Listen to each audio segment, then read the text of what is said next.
4 days of summer vacation till school comes along just to end it. So the annual product for our generation. Welcome to sunny Winter Haven, Florida. I'm Lane Dog Bowers, and this could possibly be the best day ever. And the forecast for tomorrow is 1,000,006 times better. Man, is this going to be good. Today, I got schooled, and you know what? Here's a good life lesson. If you're humble and your ears are open, awesome people will come to your aid and guide you. My buddy Dean Jackson, I'm going to post the video, but he corrected me on one of my favorite quotes. I've been telling you guys this could possibly be the best day ever, and the forecast for tomorrow is 1,006% better. I've said that for a long time, and Dean corrected me, and it's 1,006 times better. Doesn't sound like a big deal, but we actually did the math, and I'm putting up the video. And the good news is today is going to be awesome. Tomorrow, thanks to this little correction, is going to be 1,006 times better, which is really good, and it's funny. So, all right, today's not going to be long. I am excited. I got a buddy of mine, Jorge, and he is out of the country, and he's barefooted with me a super long time, and he's got a challenge, let's say, with his barefooting that he'd like to be able to get out of the wake on his start. So what are we talking about here?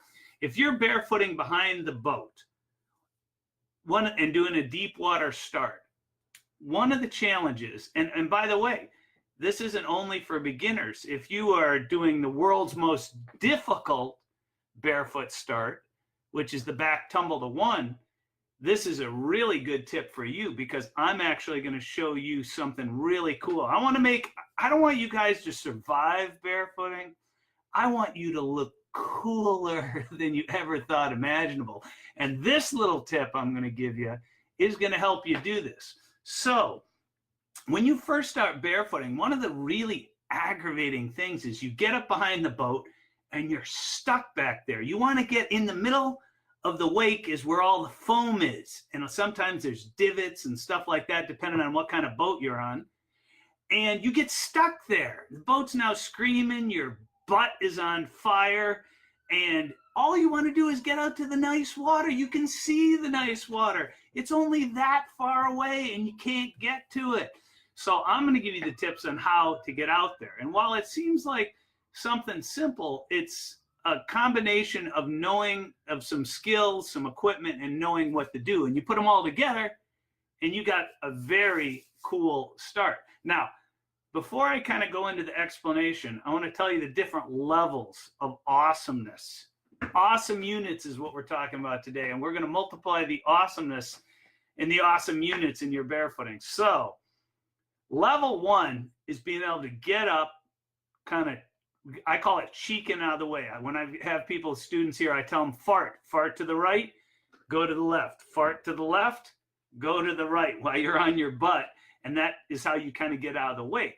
But there's one way of doing it is you kind of get up and you kind of go one way, you get momentum going the other way, and then you got enough momentum and you go out. Okay, that's the first level you want to master. The second level, and this is next level cool, and very few people do this, but it's something that you could add. If you're a top level skier, shoot, this is what I'd aim for every single time, is when the boat takes off, the real fun thing is where you can start kind of, you got the boat lined up. And whenever I did tournaments, this was also a tactic I used to delay and get a little better water if all possible. So now the gig is out and they may not allow you to do it, but it was also an honest effort as well. When the boat's lined up, I'd always wait till the rope was tight, and then I'd ask the boat, I'd say, "Are you lined up?" So they'd all be like, yeah, we are lined up. Yeah, we're ready to go. And I said, okay, well, I want to swim outside, and I want to be out here when the boat takes off. I don't know if you can see my hand here. So the boat's lined up here. The boat path is going this way. So if you can picture a line coming, the line would go like from my chin out here to to microphone like that. I want to get out here. Now that's one way, is you could, now as the boat accelerates, if you do nothing except your normal deep water start, arch back, the boat's going to pull you to center. If you do absolutely nothing, you are here and your momentum here. So that kind of helps get you where you want to go if you want to get up and over the wake. And so what I tell people, one tip on the first level of awesomeness, is you use the momentum of the boat to pull you, because it'll always pull the rope towards center. As it accelerates, pull, and now you feel that momentum coming. As soon as you sit up, you kind of lean over, and you can use that to go up and over and get in the curl, okay? Now, the next level of awesome that is really fun, but you have to trust your boat driver, have a good boat driver, and you got to have your timing down, is you start out, let's say you want to ski on this side of the wake. And so you start out here, and a lot of times you have to experiment on whether you need to punch it like hard out of the hole, or kind of medium then hard out of the hole, or slow and then hard out of the hole. You got, it depends on, you're gonna have to practice. But here's the next level cool on awesome units, is you start over here, the boat accelerates, and before you get pulled in the middle, as soon as you can sit up, so you got to learn to 1/1000, and as soon as, if the boat's accelerating hard, you can sit up like 1/1000, sit up and edge to the opposite side. So now you're way out here. Before it pulls you in the middle, you edge right, go out, and as this wake is forming, you know the divot you hit in the boat, the stern roller, when the boat takes off, boom, the back of the boat goes down and sends a roller that comes to you. Any of you who've started behind the boat on your butt, you know it goes dunk, dunk, dunk. Or if you're doing a back start, you know what I mean? You kind of, before you put your feet in, you feel that dunk, dunk, dunk. So here's the deal. What if you miss that whole thing to get, whether you miss the whole stern roller, you miss the whole wake, and you only have glass calm water? That's the next level awesomeness. So you start out here, the boat accelerates. For me, it was kind of medium to hard, and so they pull you up, and as soon as you can sit up, before you come in, you edge fart to the left, cut right, you go around that wake, which is coming at you, and usually you miss it by just a little bit, and then you come around, you come in, and now you don't have that bounce. Now you got to be careful, because if you cut hard and mistime it, and you drop into that that big divot there as it's starting to form, it can launch you. All right, I had that happen in the World Championships, and I literally bounced and missed my start. Thank heavens I got a reride. But anyway, be careful of that. So and now why is this? A lot of you are like, well, if you're a top skier, like, what do I care about that? Well, number one, because you'll look way cooler. And it's kind of intimidating to those people who don't know how to do it, right?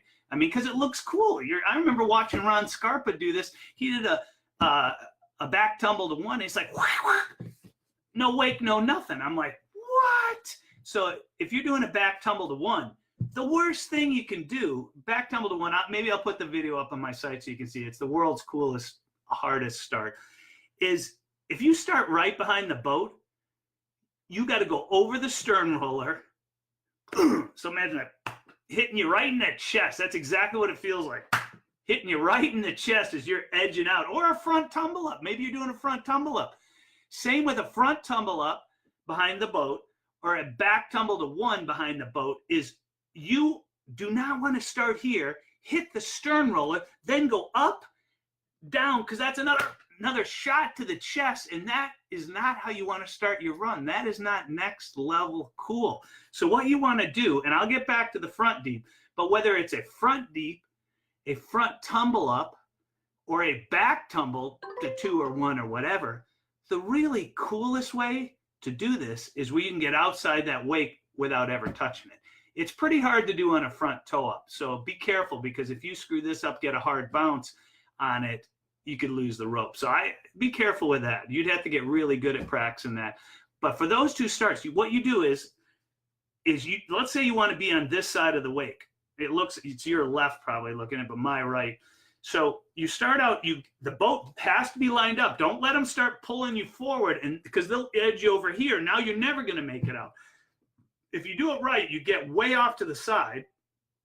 And then as soon as you get on the water, if you're doing a front tumble up, as soon as you break the water, boof, you lay over on your side and on your arm like this, boom, you lay over there and use your body like body surf and edge outside the wake. If you're doing a front deep, you're outside this wake. You, as soon as you sit up, edge hard. Now, if the boat's going too slow and you sit up, it'll be too slow. If the boat's going too fast and it pulls you to the center, you screwed up and you're not going to get it either. But if you want to do top level, next level, cool start where you don't even touch the wake or the rough water, which is so awesome. It's the best feeling in the world to start. Is as soon as the boat's up, you edge on that wake, totally go around. You'll see that wake coming at you, but it hasn't got to you yet. And you can go around it, come in, and boy, does that feel awesome. Okay. That's going to take some practice. That's not going to happen right away for some of you guys. And from like my buddy Jorge, or if you are starting on your barefoot journey long line, that's not for you. Let's take a couple steps back. And also I need to explain some other things. Is one of the keys for first level cool, that was the second level of cool, the ultimate cool in the start. First level of cool is this does not work if you've got a crappy barefoot suit. Could it work? Yeah, a top guy could make a crappy suit and still get out of the wake, no problem. But your chances of doing it are not good. So even though it sounds like I'm plugging a suit, and I am, but I mean, get the world's best barefoot suit, because 23 mil of padding, 2 sets of glue is way better than 10 mil of padding and a suit. You're not going to have as much edge. Also, wear the Ironman shorts we sell underneath those, because that's now 23 mil of padding that wraps around your hips, 23 mil of padding on the barefoot suit that wraps around. It's not just on your butt and your glutes like that. It wraps around. Now you got 46 mil of padding, and man, that floats you. You can edge better, but it's so slippery that you have to get a feel for the right boat speed. And the key, so here's the step number one. If you don't have a great suit and shorts, this is going to be harder. Just realize that. I'm not saying you have to get it, but it's going to be harder for you. Okay. Number two, don't ever let the boat driver go over 23 miles an hour, 23 to 25 max, while you're trying to get outside the wake until you know what you're doing. A top level guy is going to be out and in the curl before the boat ever gets, well, at a hard acceleration, it's going to come faster. But for a beginner, you'd probably pull kind of like medium out of the hole. So in other words, you're not giving it nailing it. It depends what kind of boat you got. So for some of you guys, if we're not talking about, if you got an unusual boat or a weaker non-barefoot boat, you're going to have to message me or tell me, and I'll answer your question on how to do it. Rope length. If you have one of the barefoot boats, that'd be like a Barefoot Nautique, a Ski Centurion Barefoot Warrior, a Flightcraft, a Sanger DX2, any boat that's a real barefoot boat. Okay, I'm not saying if you've got another boat that it's not a barefoot boat, but if your boat is a primary slalom boat or a wakeboard boat, then you got to use a different length rope. For a barefooting boat, which I know is the fewest amount of people, but this is a barefooting newsletter. But if you have one of those boats, you're fortunate enough to have one, I'd use 75 feet or less. If you use less, you got to work quicker because you're closer to the wake. You have less time to get out. But sometimes that that extra upward pull helps you out. Okay. If you have a Ski Nautique, a Supra, a inboard outboard, a Wakesetter VLX, a Nautique GS22, a Super Air Nautique or something like that, that wake, you don't want to get stuck in it in the middle of it because it's not designed for barefooting. So you either have to go, if you cannot learn to get out of the wake quickly, you're going to have to go to 100 foot of rope. So you have more time to get up and over. You don't get stuck in the divots, in the turbulence. It grabs your suit, especially if you got a bad suit. If you got a nice slippery suit, you can still navigate, but you don't want to get stuck where there's a divot. So 100 feet will help. But if you can learn this technique I'm telling you and get moving before you ever get to the center of that wake, actually a 65-foot rope or a 50-foot rope, especially if it's going up to a tower or a super fly high, is going to even be easier for you at the beginning levels to get outside the wake.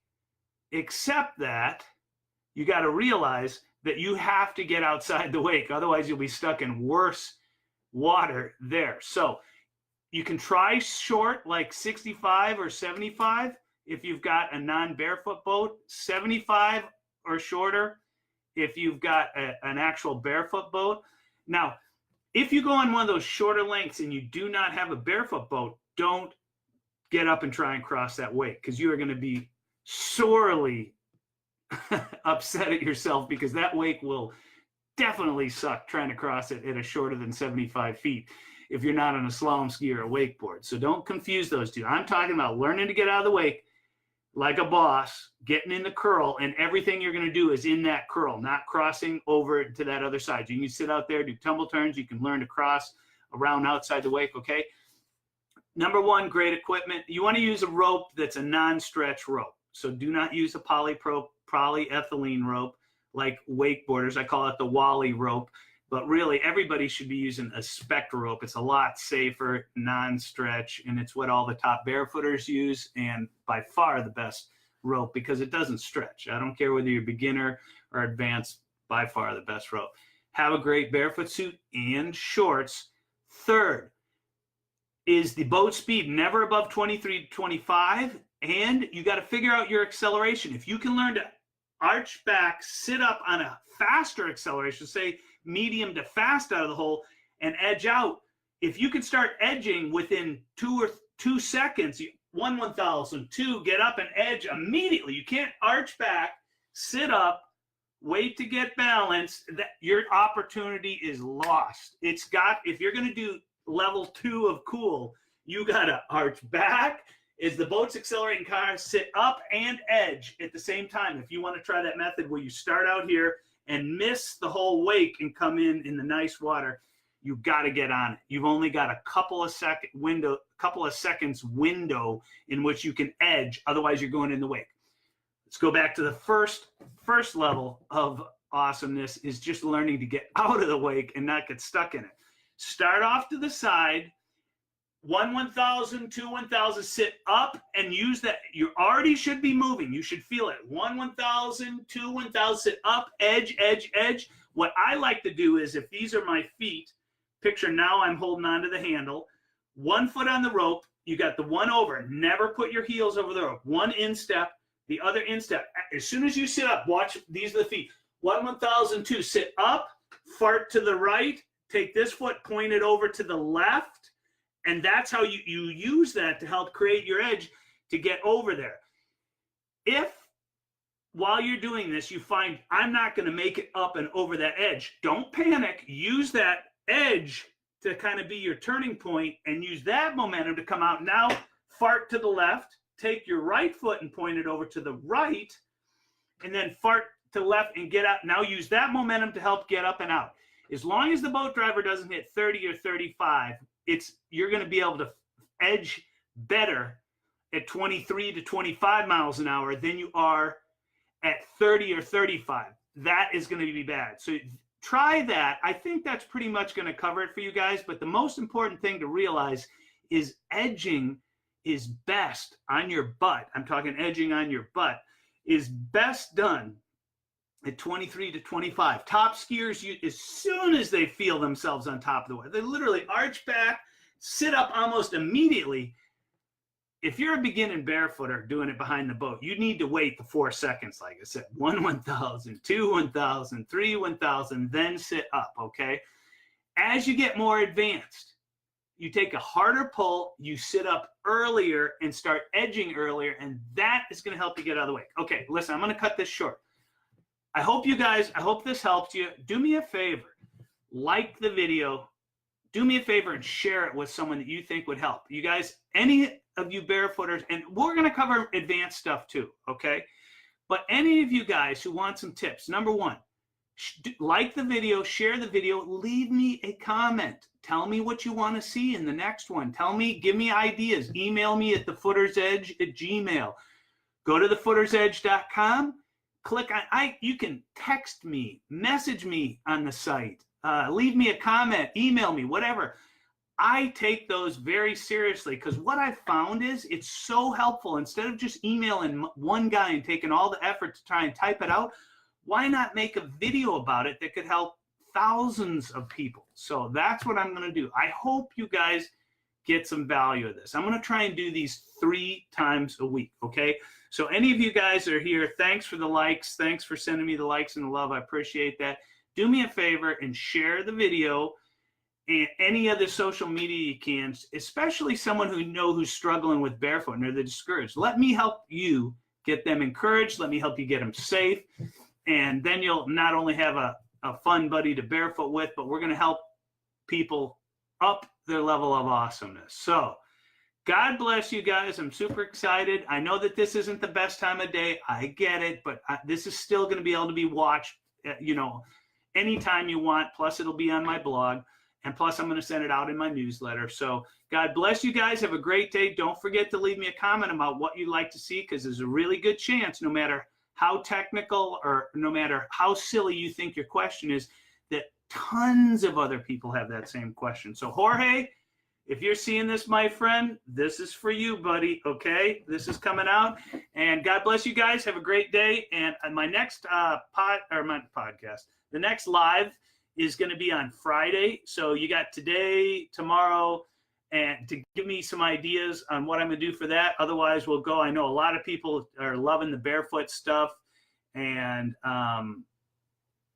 keep the comments coming. Thanks, buddy. I appreciate that. You guys, leave me a comment. Let me know what you want. I'm happy to help you guys. This is all free, and I'm giving it back to you, and I hope that it helps you guys. So God bless you guys. Have a great day, and we'll see you on Friday, probably the same time, 9:30 a.m. All right. Have a great day.